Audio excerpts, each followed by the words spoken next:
नमस्कार, जोहार झारखंड देख रहे हैं आप और मैं आपके साथ रंजना रावत। बुलेटिन की शुरुआत बड़ी खबर के साथ करेंगे। झारखंड हाईकोर्ट ने आज माइनिंग लीज और शेल कंपनियों में निवेश से जुड़े मामले में मेंटेबिलिटी पर बड़ा फैसला सुनाया है। कोर्ट ने इन दोनों याचिका को सुनने योग्य बताते हुए इसे मेंटेबल बताया है और अब 10 जून को माइनिंग लीज और शेल कंपनियों में निवेश मामले के साथ मनरेगा से जुड़ी याचिका पर मेरिट पर सुनवाई होगी। आज सुनवाई के दौरान कोर्ट ने राज्य सरकार की ओर से दी गई दलीलों को खारिज किया और दोनों याचिका को मेंटेबल बताया। हालांकि इस बीच राज्य सरकार की ओर से इन दोनों मामलों को सुप्रीम कोर्ट में चुनौती देने का विकल्प खुला रहेगा। याचिकाकर्ता के वकील राजीव कुमार ने बताया कि 10 जून को होने वाली सुनवाई काफी अहम होगी और वे हाईकोर्ट से मांग करेंगे कि इस पूरे मामले पर सीबीआई जांच कराई जाए। ऑर्डर 70 से 80 पेज का है और इसे आने में 1 से 2 दिन का वक्त लग सकता है। हमारे हिसाब से पहला स्टेप हम लोगों ने पार कर लिया बड़ा सक्सेसफुली और इसमें माननीय न्यायालय ने आज जो है हमारे फेवर में ऑर्डर आया है कि मेंटेनेबल है ये पिटिशन, यानी जो पहला और दूसरा पिटिशन है जिसमें शेल कंपनियों के द्वारा जो घोटाले हुए हैं यहाँ पे वो और सीएम का जो माइनिंग लीज है, ये दोनों जो है वो सुनवाई योग्य है, ऐसा माननीय न्यायालय ने प्रोनाउंस किया है ऑर्डर वर्बली। और माननीय न्यायालय का कहना है कि 70 to 80 पेजेस का बहुत लेंथी जजमेंट्स है, तो ये जजमेंट जो है 1-2 दिन के अंदर आ जाएगा सबके लिए और अपलोड हो जाएगा। लेकिन जहाँ तक मेरिट की बात है, अब मेरिट पे सुनवाई के लिए आज माननीय न्यायालय ने सबको कहा, एडवोकेट जनरल को भी कहा कि आप मेरिट पे सुनवाई शुरू कर दीजिए, सुनाइए अपना। तो उन्होंने ये कहा कि नहीं, हमको समय चाहिए काफ़ी लंबा। हम लोगों ने अपोज किया कि चूंकि एविडेंसेस है उसको डिस्ट्रॉय हो जाएगा, तो माननीय न्यायालय ने कहा कि ठीक है, इसको हम लोग सुनेंगे लेकिन इतना हम समय नहीं देंगे। इसको ट्यूसडे को ही शुरू में सुनवाई के लिए माननीय न्यायालय फिक्स कर रही थी, लेकिन इसको 10 तारीख को रखा गया है। अब ये फिजिकल मोड में कोर्ट में ही सुनवाई इसकी होगी।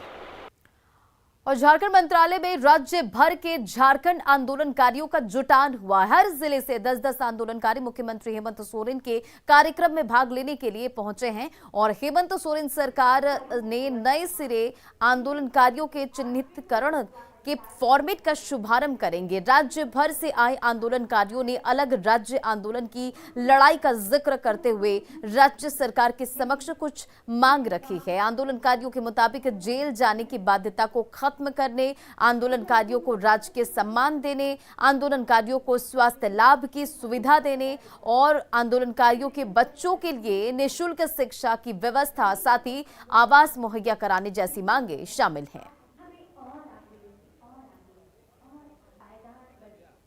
जिंदगी जो है ये शिबू सोरेन वगैरह जो आंदोलन में निकले उन लोग के साथ मैं चलती थी।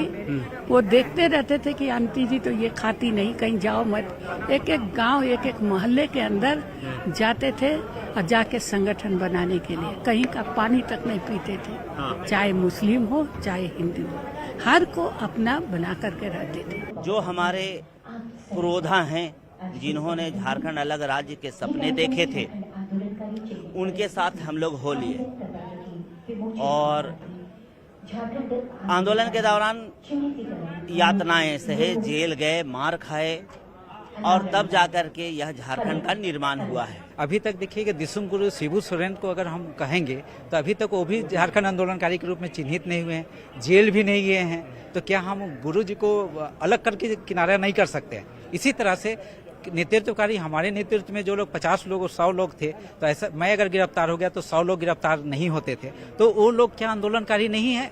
मैं चाहूंगा कि वैसे सभी लोग जिनके नेतृत्व में हजारों लोग चलते थे, उन सभी लोगों को चिन्हित किया जाना चाहिए और उनको भी मान सम्मान, पहचान, नियोजन, पेंशन मिलना चाहिए। मांग करेंगे कि जितने भी आज आंदोलनकारी हैं, आज जो हम लोग जैसे जेल गए, हम लोग के साथ बहुत से आंदोलनकारी थे, तो हम लोग को केवल मिल रहा है और लोग बेचारा हम लोग को भी ताना कस रहे हैं कि आप लोग को मिल रहा है और हम लोग आपके साथ हैं और हम लोग को कुछ नहीं मिल रहा है।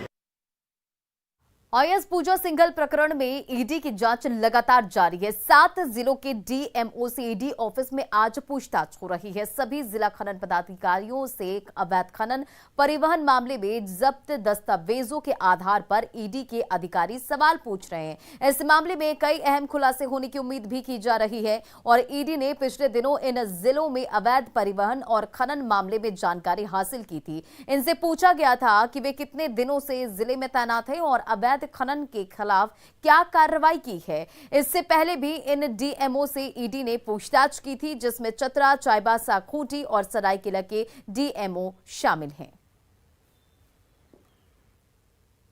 और इधर बोकारो के लंका पंचायत के मुखिया की जीत पर समर्थकों ने जुलूस निकाला और इस दौरान मुखिया अंजना देवी के समर्थकों ने जमकर पटाखा छोड़ा। पटाखे की चिंगारी खुदीराम महतो के झोपड़ी के घर पर गिर गई, जिसके बाद खुदीराम के झोपड़ी में आग लग गई। घर का सारा सामान जलकर राख हो गया। तस्वीरें आपके सामने, आप तस्वीरों में देख सकते हैं कि कितनी भयावह ये आग है और पूरा सामान पूरी तरह से जलकर राख हो गया है। किसी तरह से खुदीराम के परिवार ने भागकर अपनी जान बचाई। बताया जा रहा है कि मुखिया अंजना देवी के समर्थकों की लापरवाही से ये आग लगी थी। फिलहाल बरमसिया थाने की पुलिस पूरे मामले की जांच में जुटी हुई है।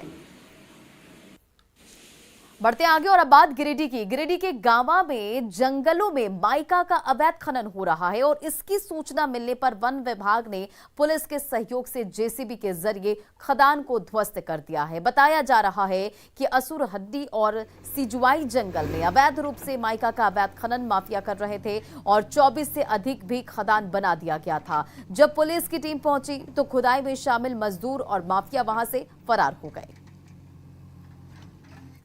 इधर पाकुड़ में अवैध माइनिंग और अवैध परिवहन पर जिला टास्क फोर्स की टीम की कार्रवाई लगातार जारी है। माल पहाड़ी इलाके के माल पहाड़ी औद्योगिक क्षेत्र और खोपरा जोला में टास्क फोर्स ने छापेमारी की।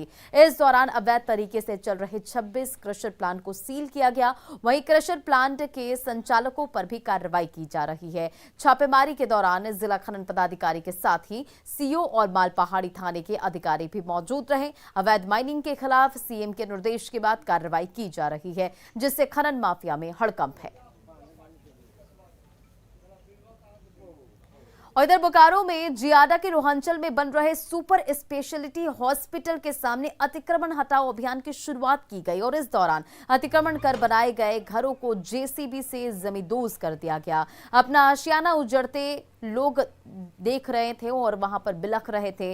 बेघर हुए लोग बोकारो से बीजेपी विधायक विरंची नारायण के खिलाफ आक्रोशित हैं, नाराज दिखे और दरअसल विरंची नारायण ने ही विधानसभा में इसे लेकर सवाल उठाए थे कि जिसके बाद अतिक्रमण हटाने की कार्रवाई की जा रही है और अस्पताल के बाहर कई साल से खटाल खुला है, जिसे प्रशासन की नोटिस के बाद भी नहीं हटाया गया था। चास एसडीएम ने कहा कि जमीन की घेराबंदी भी की जाएगी ताकि फिर से अतिक्रमण नहीं हो सके।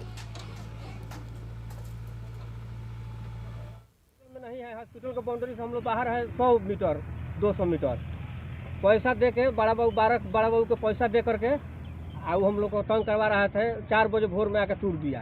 हम लोग को 3 लाख का 4 लाख का नुकसान हो गया। ईंटा सीटा जानवर बच्चा 2 ठो मर गया तालाब में कूद करके, और नहीं तो गाड़ी भी दे रहा है लोग। सब बिरेंची नान करा रहा है, फोन पर बात बिरेंची नान कर रहा है, तुड़वा रहा है। अब हम क्या जाएंगे बताइए, फिर हम लोग कहीं रहने की व्यवस्था दे दीजिए सर। हम कहाँ जाए बताइए। अब हम लोग का तो अभी लोग लूट बोधी दीजिए, हमको कोई लूट बोधी नहीं है सर। हम लोग कम से कम 40 वर्ष से 50 हो गए सर। मालिक के यहाँ चल गया, सास ससुर चल गया सब एजे से, ऐसे हम लोग हैं सर। देखिए, क्योंकि ये अतिक्रमण जो है ये सरकारी ज़मीन पे था, तो इसमें सरकार की कोई बाध्यता नहीं होती है कि उनको हम लोग वापस पुनर्वासित करें। लेकिन बीएसएल क्षेत्र में ऐसे कोई लोग हैं जो पुनर्वास के उस एरिया में आते हैं, तो उनको हम लोग पुनर्वासित करेंगे। ये एक अच्छा मैसेज है।